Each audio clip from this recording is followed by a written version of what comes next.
you're here. I was just starting to wonder if I should say, but then I thought, if I make my hints too obvious, it might...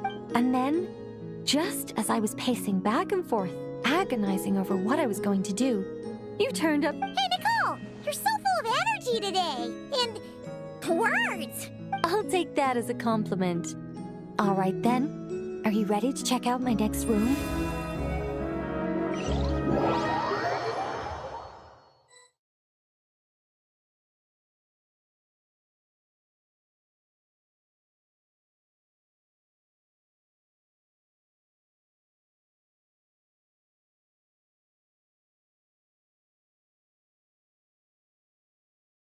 This Nicole's studio? Why is it just a bunch of empty frames on white walls? Let's take a closer look.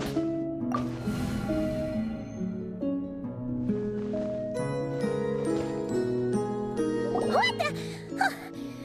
Paimon almost had a heart attack being sucked in by a painting like that. It all started the first time Alice invited me for tea.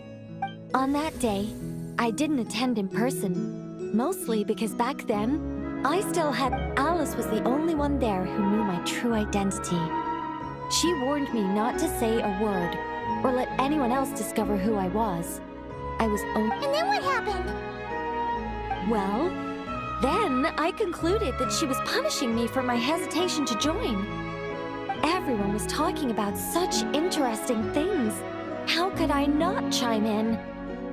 And of course, when you're in the middle of a conversation and someone throws out a question you know the answer to, which brings us to the bet between Barbeloth and Alice, Rhindaughter's Forbidden Creations, Ivanovna's. It was like a series of exquisitely acted plays, distilled within the confines of a teacup. There were... So, you piped up inside their heads?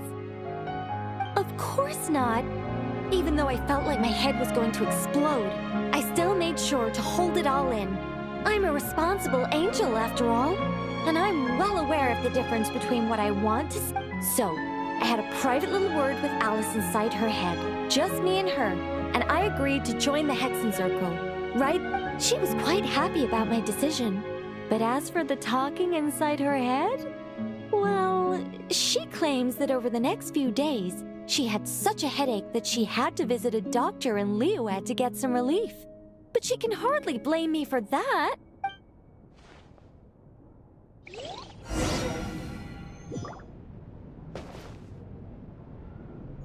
How about we go look at the other frames? Paimon's starting to feel like she needs some relief, too.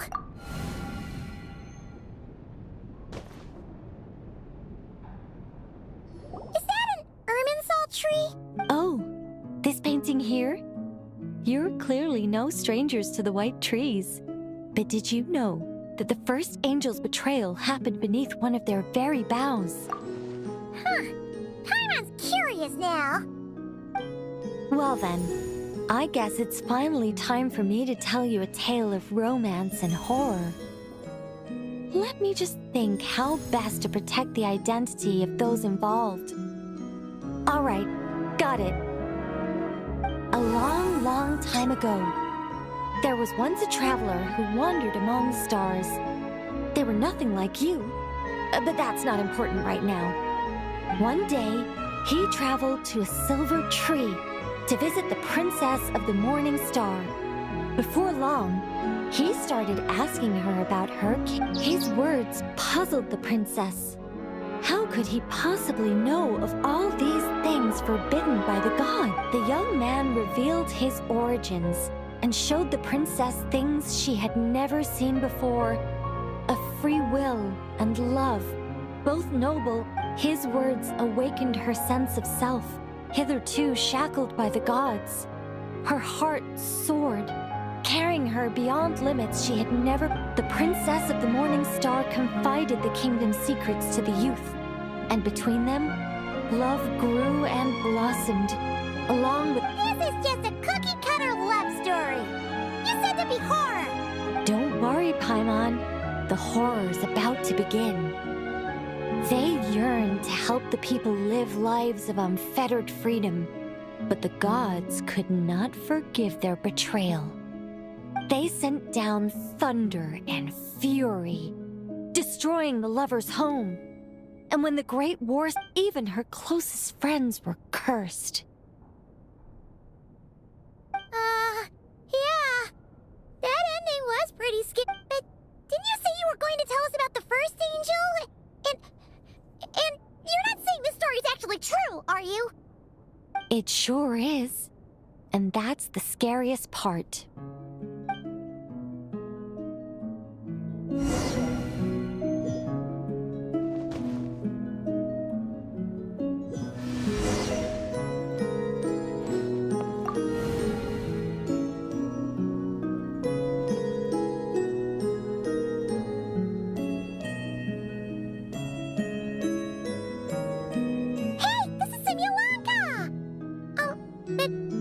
Why are there light novels from Yai Publishing House all over the floor? Well, on the subject of my literary enlightenment, my greatest inspiration of all is none other than Lady Anya herself. She was the last to join the Hexenzirkel, and yet the first to leave. I loved all of her stories, whether it was just an idea or a fully fleshed out manuscript. Hexenzirkel discussions rarely stray far from magic, and it's my belief that Anya possessed a unique magic of her own. I asked her for tips on how to write compelling tales. She taught me a lot of tricks and techniques. That's one way of putting it. Communicating through thought is so much more convenient. I guess even angels can succumb to... However, recently, I've resolved to make an effort, even if it's just to spare myself reproaches from a certain old Seelie friend of mine. Ooh! Does that mean we're finally gonna get to read something you've written? Who said anything about writing? I'm talking about buying popular works from the last few centuries to flip through.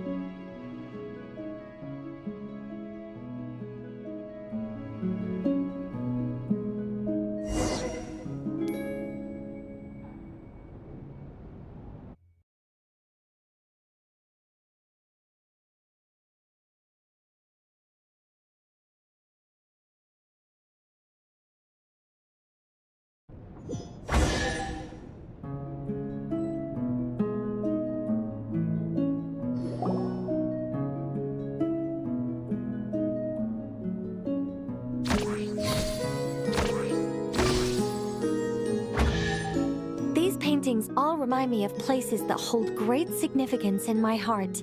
And now, the studio has been fully restored. All right, go ahead and claim our reward. What? Don't look at me like that. Of course this reward is ours. You're not going to leave this chest unopened, are you? I can't let you leave if you do. Besides, after telling you so many stories, don't I deserve a reward of my own?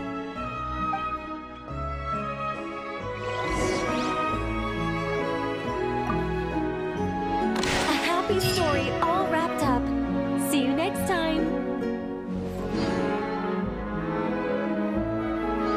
Paimon and Nicole will be waiting for us inside. Isn't she home today? Oh, it looks like this door can be pushed open. Do you think she's inside one of her rooms? We should go in and take a look.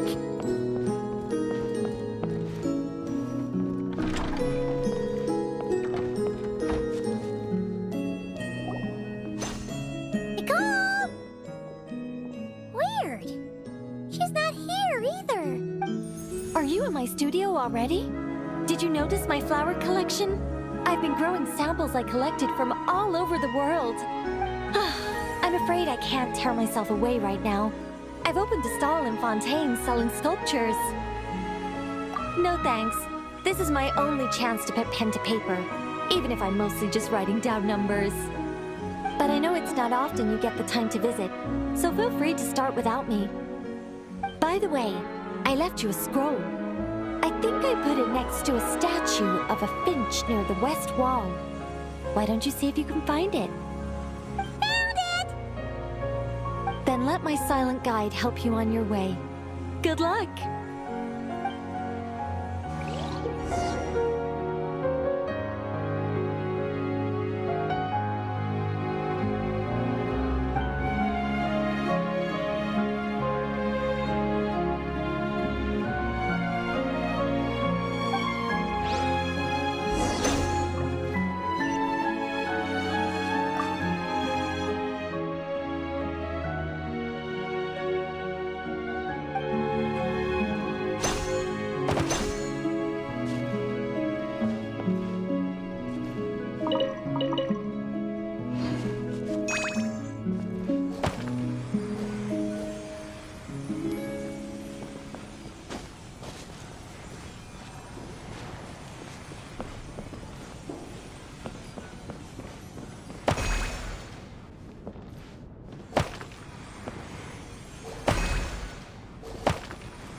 Do you need some help?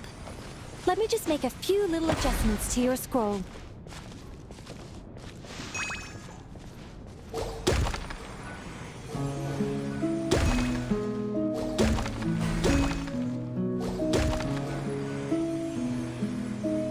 Looks like it worked!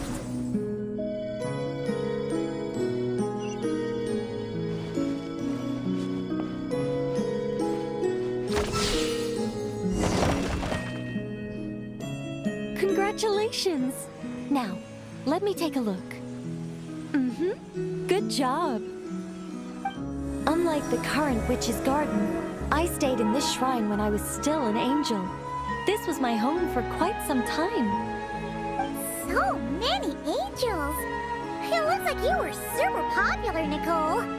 I don't want to blow my own trumpet, but everyone used to love listening to my stories, especially the ones about living among humans, sending them every time I got to a good bit. The other angels would stop what they were doing and hold their breaths, hanging on to my every word. You couldn't hear so much as a harp string tremble or a paintbrush scratch on the... And then the interwoven colors and hues would bloom. There would be music and light illuminating everything in its golden splendor. A rapture. Oh, that sounds wonderful. Oh, it was, Paimon. It was. Even though those wonderful days are gone, life remains full of happy surprises. Wait a second. Someone actually had the gall to steal my sculptures while I was reading my newspaper? Oh, that's it for you, my foolish little friend. I'm going to guide you all the way to the fortress of Meripede.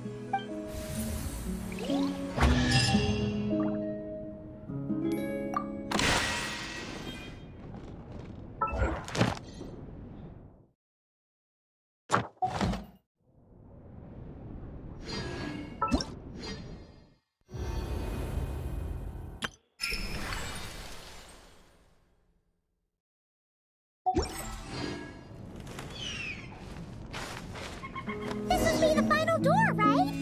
Let's hurry up and find Nicole!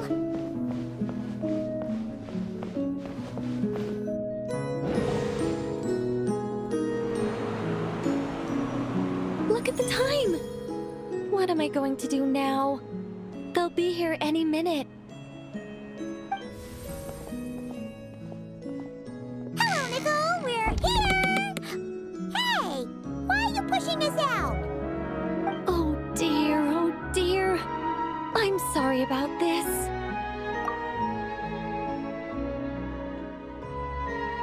Oh, how should I put this? Oh, blast. I'm afraid I can't explain it very clearly. I'll have to tell you the whole story. It all started the first time the mages challenged the Animo Archon. Nicole, that's way too long ago! Oh, this isn't fair. It's so embarrassing that you'd end up having to hear this from my own mouth. No, it can't be helped. The facts are the facts. Just so long as Alice doesn't hear about this, there's no reason for anyone to laugh. Oh dear, her inner monologue's leaking out again. Besides, it's not really coming from her own mouth. I decided to hide the feathers at the top of the study. I figured if I made things harder, there'd be a greater sense of accomplishment. But I'm really not very good at controlling these carefree eddies. I can only fly so high before I seem to hit an invisible ceiling. Can't you use magic to bring the feathers back down? Where would be the fun in that? Oh, Paimon sees your point.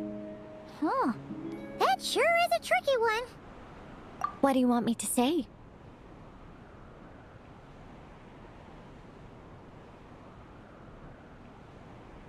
Oh, I get what you're saying. All right, I'll give it a try.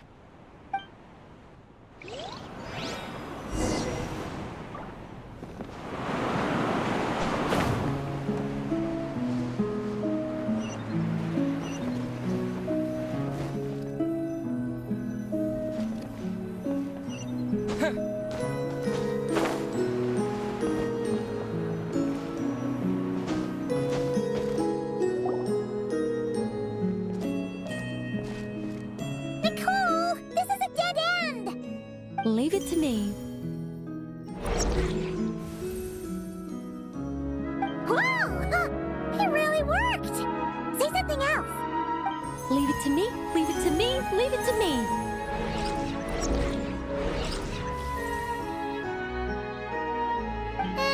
You're just repeating yourself.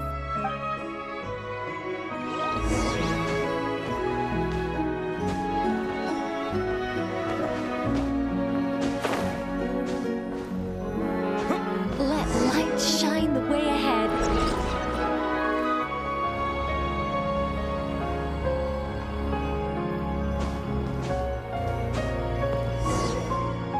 Go up from here.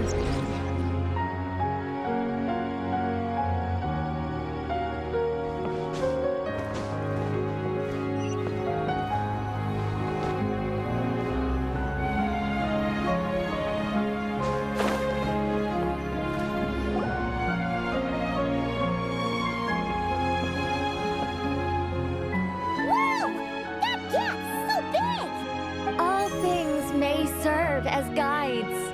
The scriptures filled with names divine. The words and chapters intertwine, and angels act with deeds aligned. See? All taken care of.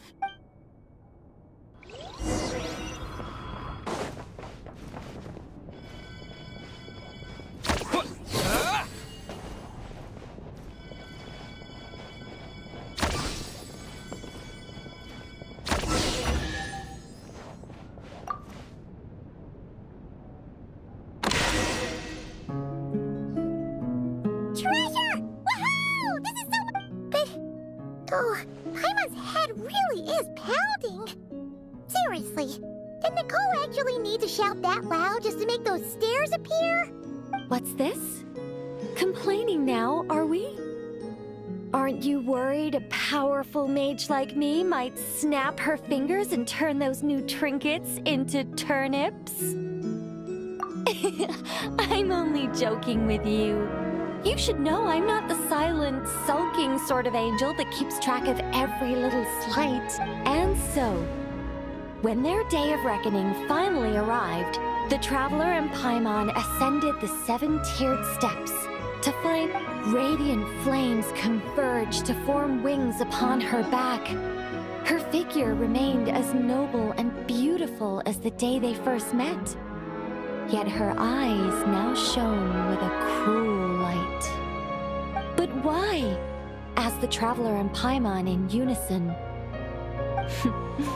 It all started the day Paimon complained that I shouted too loudly. Hey! Words are magic here, don't you know? Don't say such scary things!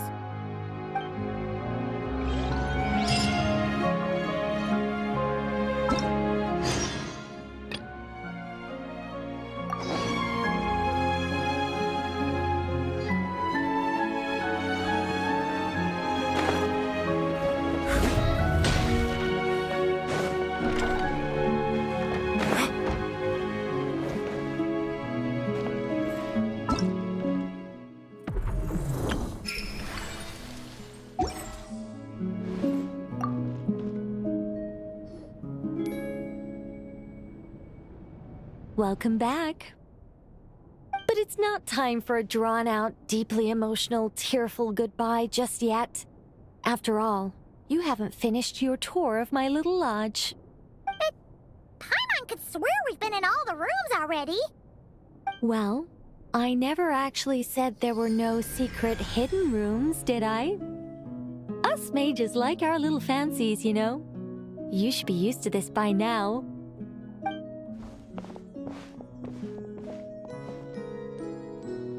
This way, if you please.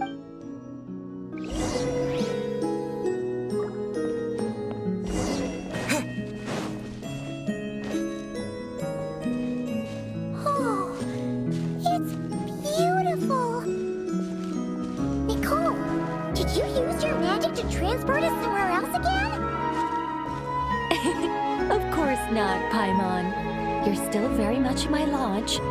But who's to say my lodge can't also contain this beautiful world?